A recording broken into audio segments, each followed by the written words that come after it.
I suppose a lot of people think that electricians, they just turn up, they get the job done and go home. Well, this is a day in the life of an actual real electrician. The job begins long before you've actually even opened the door on the van, to be honest. So in this podcast, this is what we're going to cover.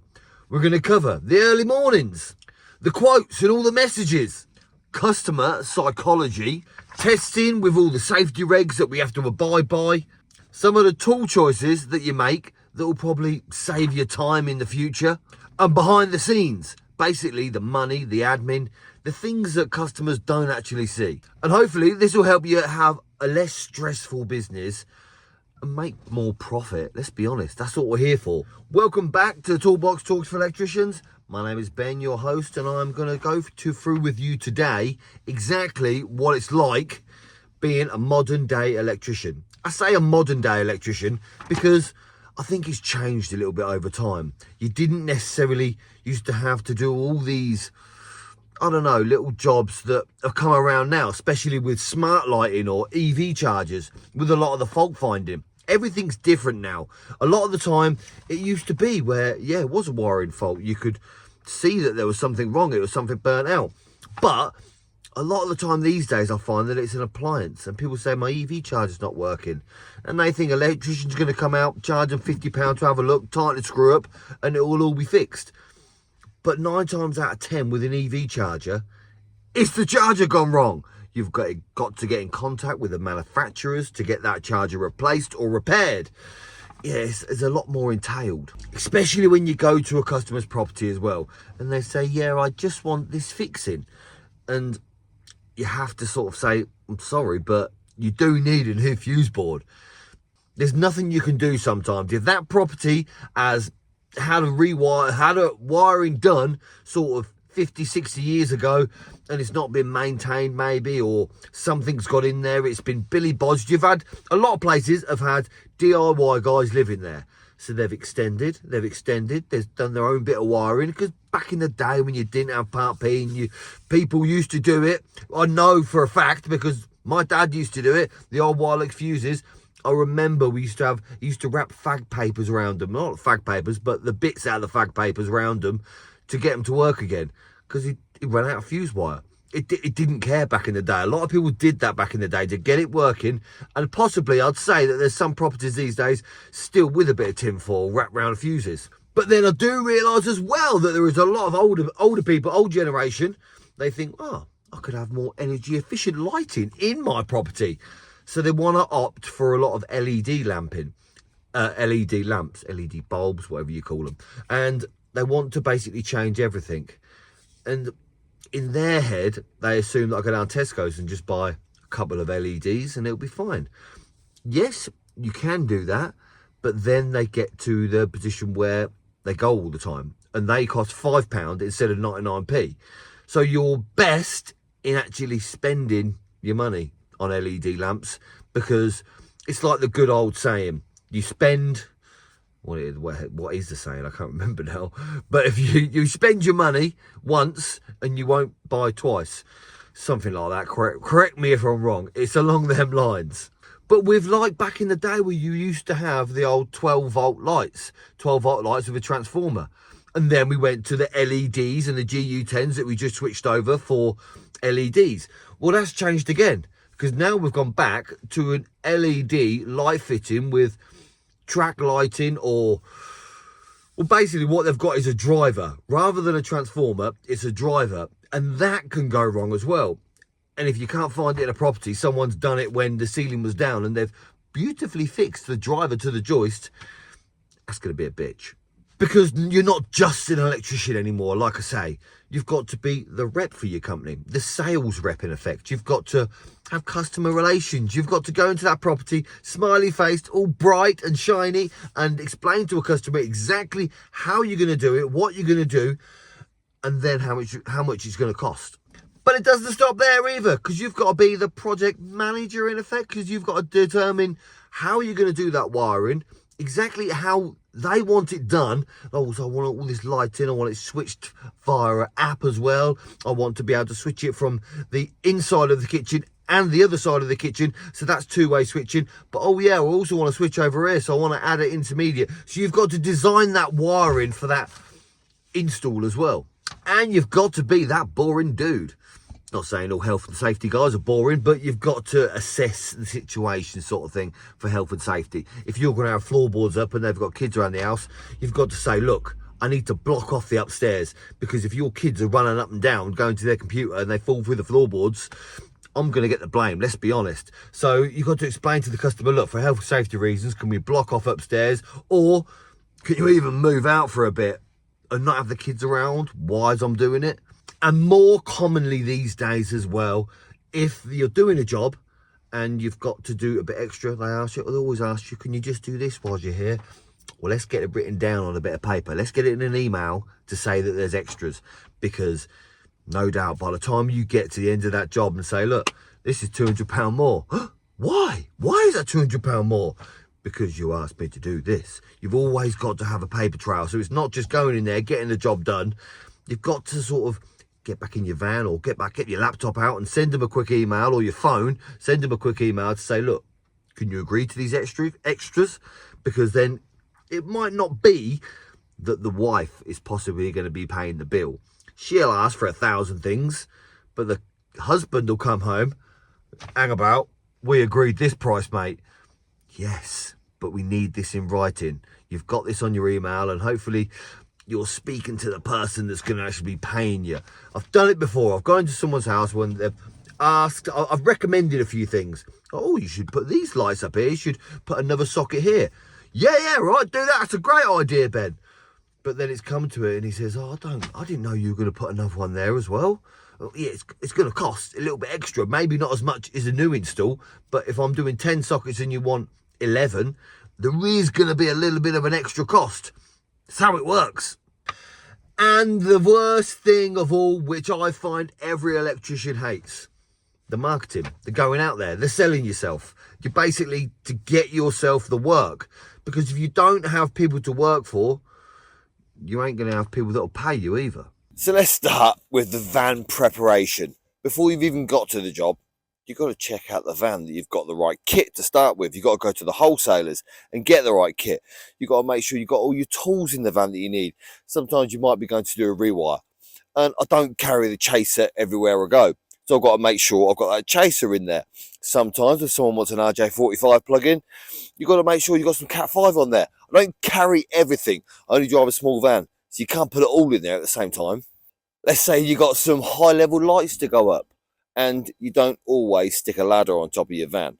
Well, I don't anyway, because I left it on there overnight once and the bloody thing got nicked. So I don't leave the ladders on top of the vans all the time.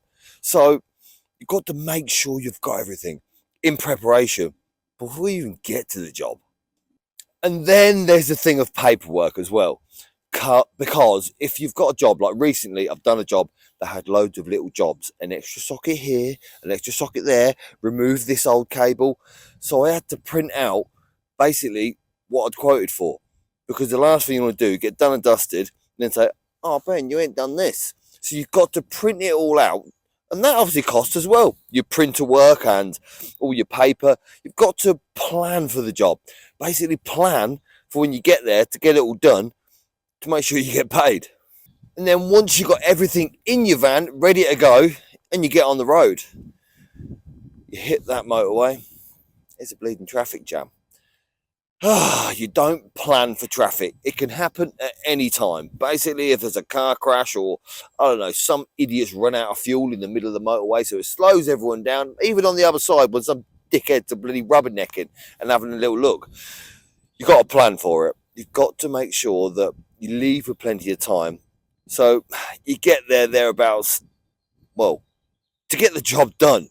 Because the nightmare thing of it all is, if you turn up to a job an hour down the road and you turn up, it takes you 2 hours to get there, it puts you in a bit of a mood. It puts you in a bit of a rush and predicament that you've got to get this job done. And you're already an hour late because you were sitting in traffic.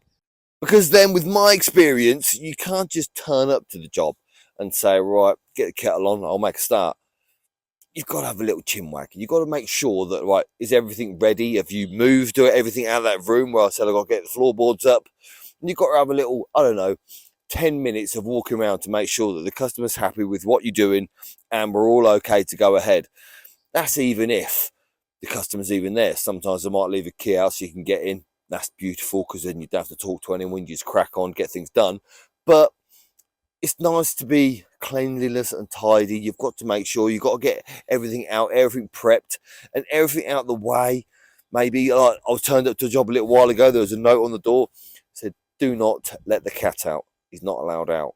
But right, so I can't leave the front door open while I drag all my kit in. I have to do it in stages. That adds to a little bit of time as well. And what a lot of people might forget is that cleanliness and your manners, it matters with the customer because you want that customer to recommend you to 10 other customers. Them 10 other customers want to recommend you to 10 other customers. So that's how a business grows.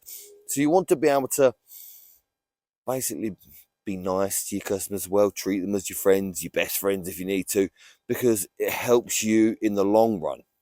And I've been into no end of houses before where you can't help it. You're going to leave it a lot cleaner than when you started.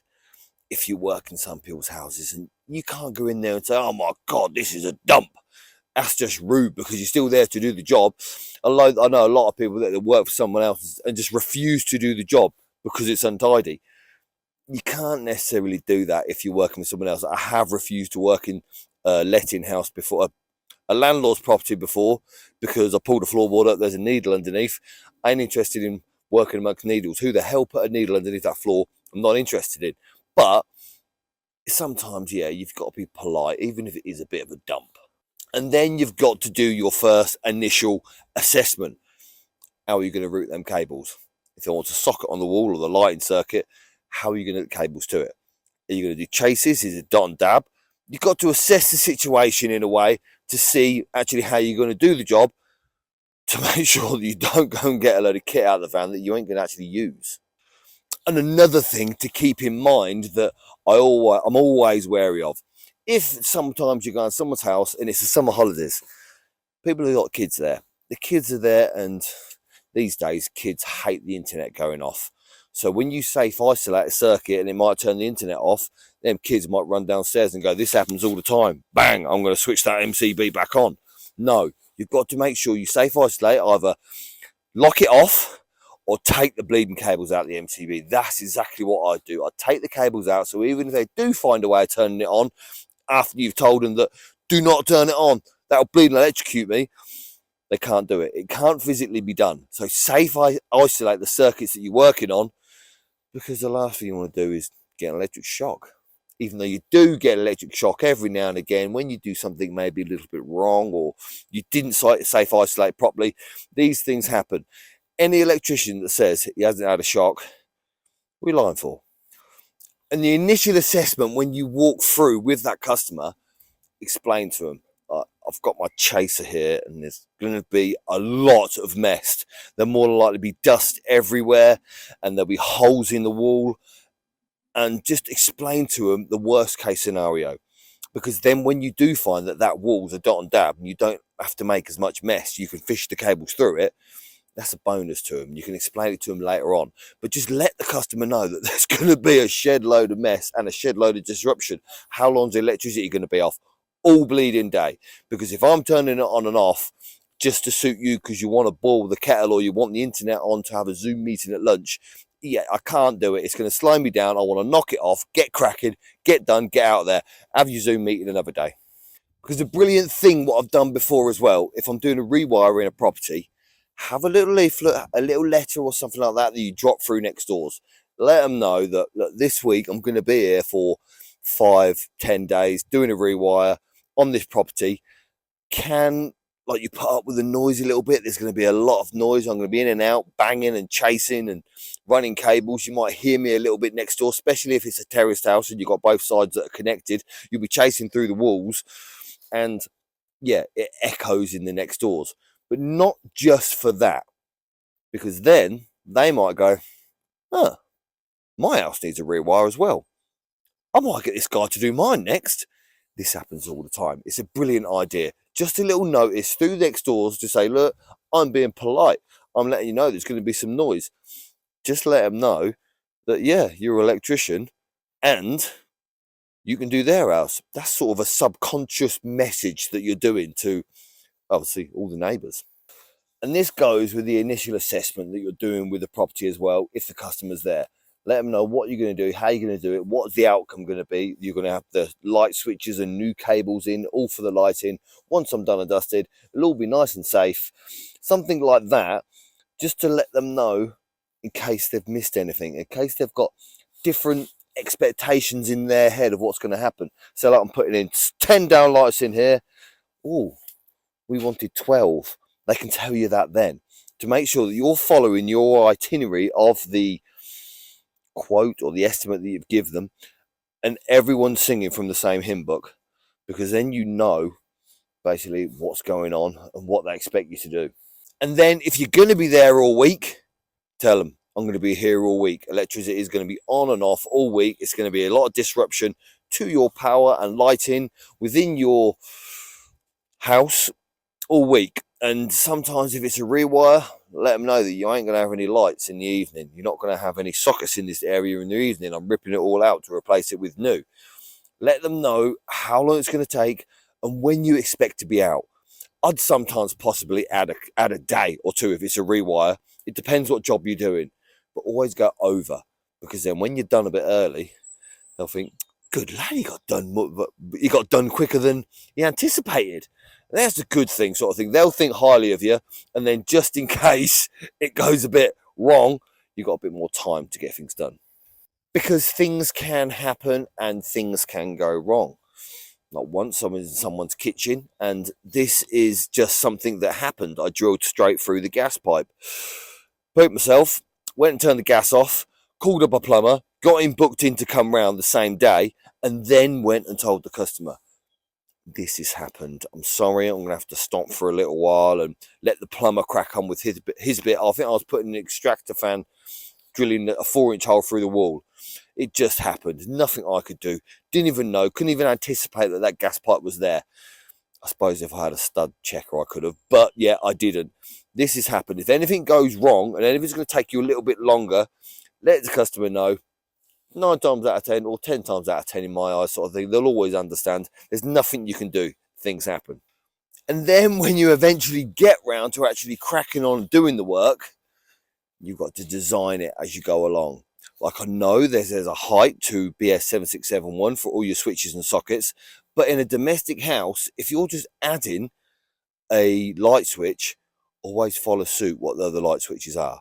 Because if you go and put it a bit lower down than what normally they are lower down now for a disabled height in a property, what the regulations are, it's going to look odd. It's going to look out. You're fine to put a light switch at the same height as the rest of the property. It's just going to look better. You think the customer looks at it to see what it looks like from afar. They don't care that it works and it does the job. It should do that. They expected you to wire the switches and get them lights working. They want it to look nice as well. So go for looking nice rather than following the regulations of what a new house should be. And a little tip here, never, ever, ever assume. Assume that, yes, I'm going to route them cables over in the loft and straight down to that switch. When the loft is all being tongue and grooved and they're using it as a railway playroom with the railway up there, it's all carpeted, done and dusted. That's going to add an extra hour of you ripping all that up. So always have a little check to make sure that the way that you're going to route a cable is the way that you can access.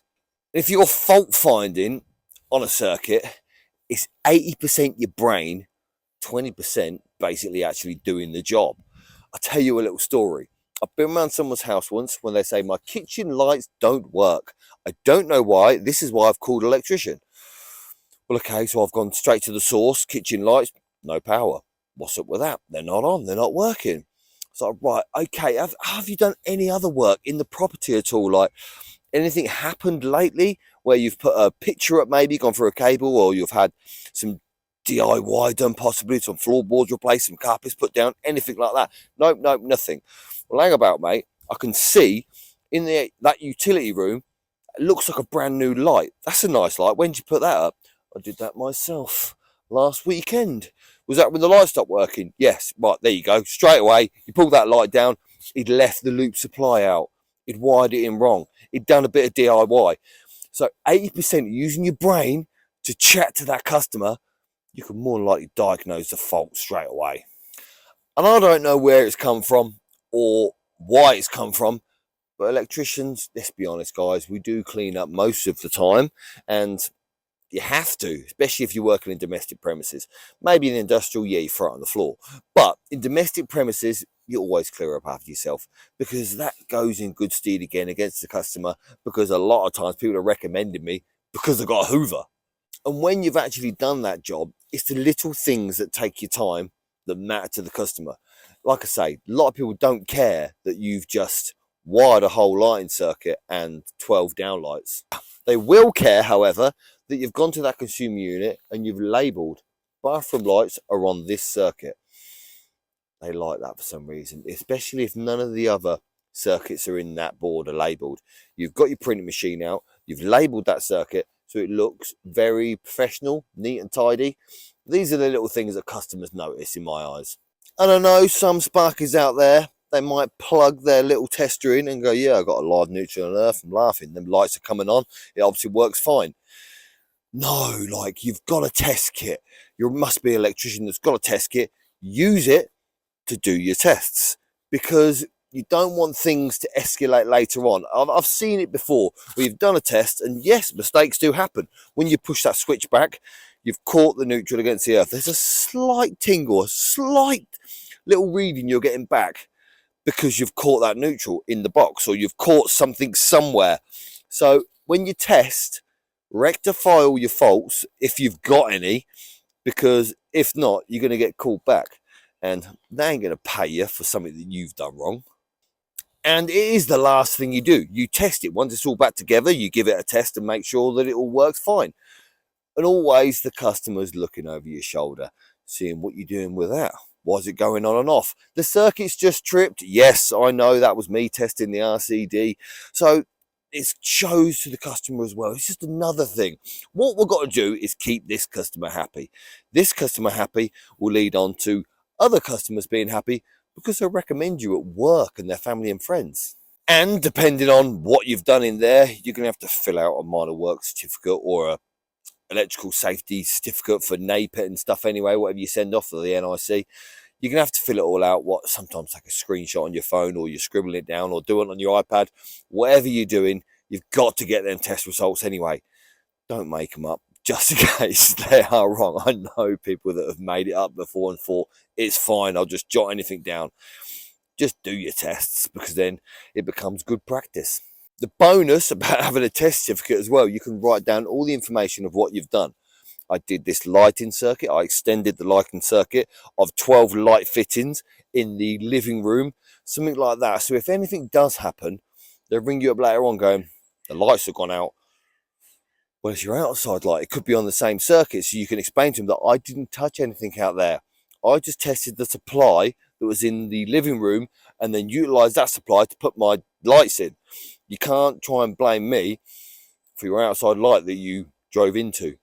And I think it's getting more and more like that these days. You've got to cover your ass, because a lot of times the electrician might go around, put a load of lights in, it might cost the customer $1,000. And in their eyes, that's it now, whatever happens in this house is your fault. They will actually think that. You have to sometimes explain to them, look, I didn't touch anything on that circuit.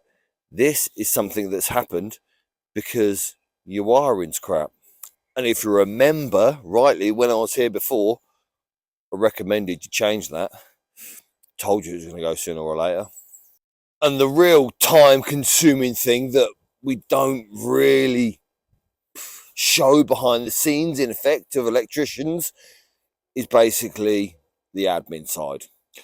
You've got to keep the business going, so more than likely you've got a few quotes to do, mostly every evening, or basically at least 2 or 3 a week. You've got to get some quotes out to carry on the work. And while you're sitting down doing the quotes, yep, you might as well shove the invoices out as well, which are along with the certificates that you've got to email to the customer as well. So this is all the paperwork side of it, your bookkeeping. Say you've spent, I don't know, 500 quid today on fuel and maybe, I don't know, if you put your receipts in for lunch and stuff like that, and a couple of tools that you need to get, you need to book them receipts in on your bookkeeping software or in a spreadsheet to make sure you don't forget, because they're all an expense within your business. And you've got to keep on top of things as well. Say like you've got a van and it needs a service. You've got to book that in for a service. You've got to book that day off where you haven't got a van. Or if you've got a job going on, sometimes you've got to go and hire a van. Like just recently, I've got one of the transit customs and I've stuck it in for a wet belt. All day that was there. That was a nightmare. That's a grand down the drain for, I don't know, I took the wet belt off and it looked all right. But it's just peace of mind to say that that wet belt's been done. Because Ford is a nightmare and the wet belt snap and the engine's knackered. And then a few other things that people might not understand, because as well, you've got to keep on top of it. You've got like a little itinerary. Hopefully you've got a spreadsheet of some sort of invoices that have gone out. Well, why hasn't that guy paid? Why hasn't this been paid? This should have been paid ages ago. So either you've got to send a reminder or chase it up saying, excuse me, mate, is there a problem because you haven't paid the bill? And then also you've got to jump on to see what's happening tomorrow or next week, because I need to order a shed load of materials for that job as well. The things, you can't just turn up with everything in your van and saying, yeah, I've more than likely got it. You've got to restock the materials, because every job you go through materials like mad, like 2.5 or 1.5 cable. You must use 2 or 3 of them a week.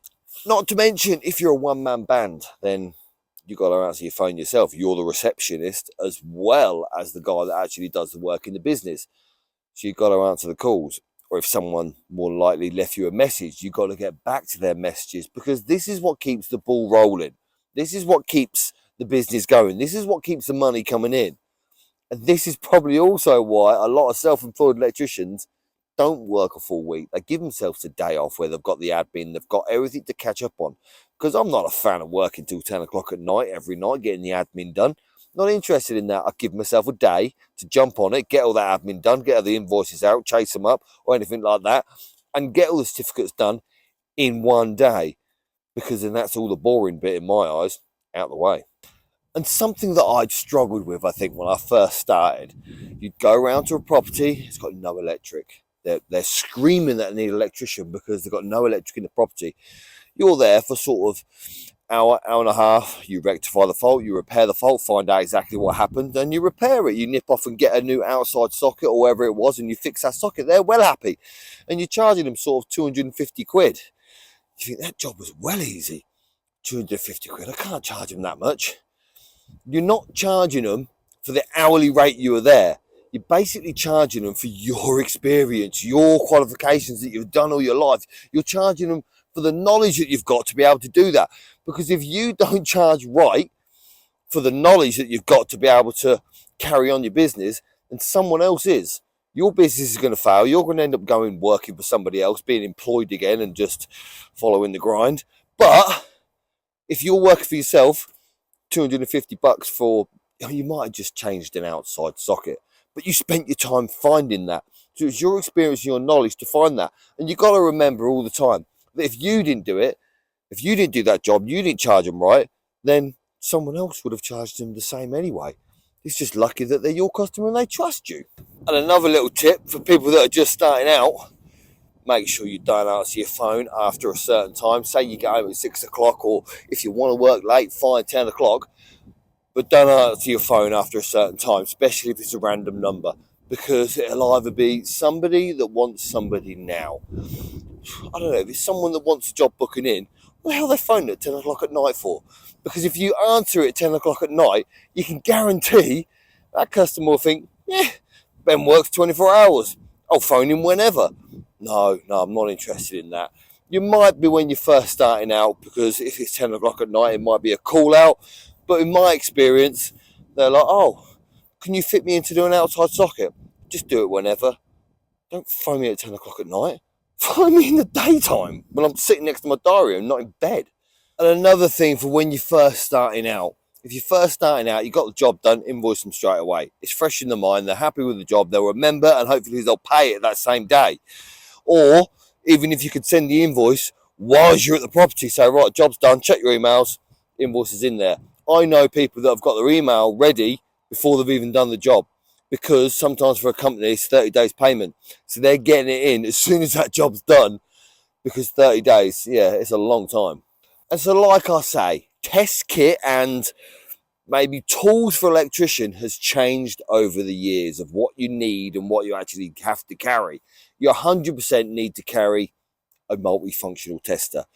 Not necessarily a multifunctional one, I know, but you need to carry a tester. You've got to test your kit. You've got to do that certificate for the minor works or the certificate for EICR. You've got to do no end of testing. So you've got to have a decent test certificate. And I know that some people say, well, I can just go on Amazon and get a lot of the tools. You can get things off Amazon that are made in China and stuff that will do the job, 100%. But from my experience, the things that you use daily, like your screwdrivers, your cutters, and I don't know, some niche tools, I'm trying to think of other things, your super rods. Sometimes when you spend your money, they last 10 times longer. I know a few guys that go to Aldi and get that parkside drills and stuff, and they swear by it and say, yeah, it's fantastic, it does the job. I've had a few of them, I've went and bought them to test them out, but there's just something about a branded tool that you spend a little bit of money on that it just works better. It does the job better. The battery lasts longer. It's just got a bit that bit better technology in it that makes your life easier. Yes, you can be tight and buy all the cheaper stuff and get the job done still, 100%. But if you want to make your life easier, spend your money on tools. It makes your life a lot better and more efficient. And in regards to software, you didn't need to have software. You write it down on a pad. I remember when I first started up, they tried to sell me in the wholesalers these Q-Tech pads that you fill out for your test certificates. My handwriting's pants. I didn't want to do that. I want to do it on an iPad where I can just print it out and people can actually read it. So that's why I've got the software, Easy Cert, I use for my certificates. And then also I've got a labeler, a little brother labeler. I think I got it ages ago when they were selling MK boards and giving away a labeler for free. So I had about 4 of them because I got so many boards. So I've got a little labeler that labels all the circuits that looks lovely and neat. And that's a little thing with presentation as well that customers appreciate. So if you've got a little label, especially industrial commercial, because you've got a label upon that socket where it's fed from, or in schools as well. Schools and stuff like that, or in doctor surgeries, you always label upon that socket where it's fed from. It's just good practice. And if you haven't got 3 or 4 decent torches, you must be a struggling electrician, because I've got a torch all over. Like, I've got 3 or 4 torches in the van, a big torch, little torch, head torch, because half the time we go to a property, the lights have gone out. Right, I can't turn them on to find out what's going on. I need a torch to see what I'm doing. So yeah, grab yourself a few torches at least. So these are the challenges of a modern day electrician. Like every customer as well, every customer I know that maybe I've done a job for and I've been there for a day or 2, they seem embarrassed to ask you at first for such a small job, but then they go, whilst you're here jobs are what take up all the time, especially when they just say, oh, you've got a big drill, do you mind putting this picture up? You're like, it's another job in effect. Sometimes if it's a big job and you can swallow it up, it is nice to put a picture up. But you can guarantee you as well, if they get a couple more pictures, they'll phone you up going, we ain't got nothing wrong with our electrics, but we've got a couple of pictures to put up. You can choose to do them if you want to. So you need to use your trade, your electrician, your brain, because to solve problems, and then learn a bit about business, especially if you're working for yourself with the invoicing and the paperwork side of things. And then you've got to be a good people's person. You've got to get on with people. If you're one of these people that don't like chatting or don't talk to a customer too much, that's probably a problem why you're not growing your business or you haven't got much customers if you're a moody git.